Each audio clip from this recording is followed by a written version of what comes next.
প্রিয়জনকে কষ্ট দিতে বেশি কিছু করা লাগে না, অবহেলা করাটাই যথেষ্ট। সে জানে না সুখ জিনিসটা মরিচিকার মতন, সারা জীবন তুমি তার পিছনে দৌড়াবে কিন্তু সুখ পাবে না।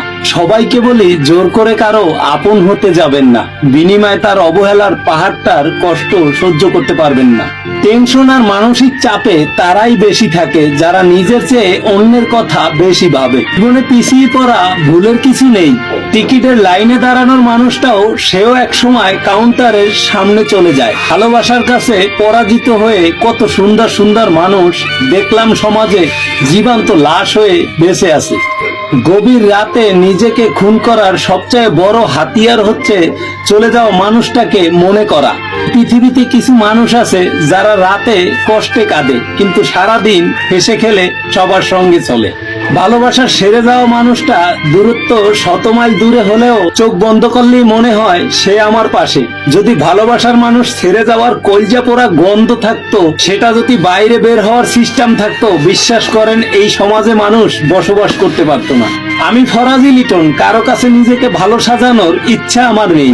যার হৃদয়ে ভালোবাসার অভাব নেই, খোঁজ নিয়ে দেখেন তাকে ভালোবাসার মতন কেউ নেই।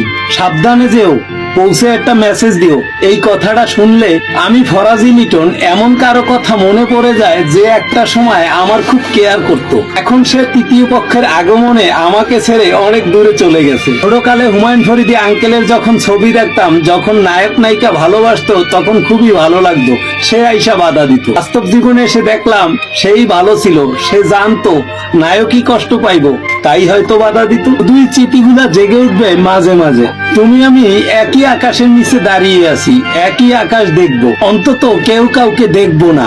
এই নির্মম সত্যটা মেনে নিয়ে দুজন দুজনার মতো করে সুখী হব। ফুল চাঁদের আলোতে দুজনই জ্যোৎস্না মাখবো, দুজন দুজনকে ছুতে পারবো না। এই চিরান্তর সত্যটা একদিন আমাদেরকে ভালো থাকতে দিবে না। তবুও আমরা ভালো থাকবো, তবুও আমরা সুখী হব নিজস্ব জগতে। বিচ্ছেদের যন্ত্রণা মনে করে দুজন দুজনকে দেখবো অশ্রুসিদ্ধ নয়নে। শূন্যতার চেয়ে প্রিয়জনার শূন্যতা নাকি মানুষকে বেশি কাঁদায়। যারা মন থেকে ভালোবাসেন, অর্থের অভাবেই দেখবেন প্রিয়জন বেশিরভাগই হারিয়ে যায়। শত ভালোবাসায়ও তাদেরকে আটকিয়ে রাখতে পারে না। 8 বছরের ভালোবাসা 1 সপ্তাহ 8 দিনের বেদনার কাছে হেরে যায়। তারপরেও যারা ভালোবাসে তারা বলবে ভালোবাসা হারে না। আমি ফরাজি লিটন বলি, ভালোবাসা হেরে যায় কখনো টাকার কাছে, কখনো সময়ের কাছে, কখনো মুখোশধারী মানুষের কাছে। মুখে ভালোবাসি এই কথাটা বলার থেকে ভালোবাসার মানুষটাকে গুরুত্ব দিয়ে যত্ন সহকারে আটকিয়ে রাখার নামই হচ্ছে ভালোবাসা। একটা মানুষ যখন মন থেকে আপনাকে ভালোবাসবে তখন সে আপনার উপরে নির্ভরশীল হয়ে যাবে। সবকিছুতে সে আপনাকে পাশে চাইবে। সে চাইবে তার মন খারাপের সময় কেউ একজন হাত ধরে বলুক কখনো মন খারাপ করো না। যে মন থেকে ভালোবাসে সেই মানুষটাই চাইবে সে যেন হাত ধরে সব সময় তার পাশে থাকে। আপনিও তাকে এতটা ভালোবাসবেন সে যেন আপনার কাছে সময় না চাইতে হয়। একটা মানুষ যখন আরেকটা মানুষের উপরে নির্ভরশীল হয়ে যায়, সে ছাড়া তার জগৎটা শূন্য হয়ে যায়, তখন অন্য মানুষটা খুবই অসহায় হয়ে পড়ে।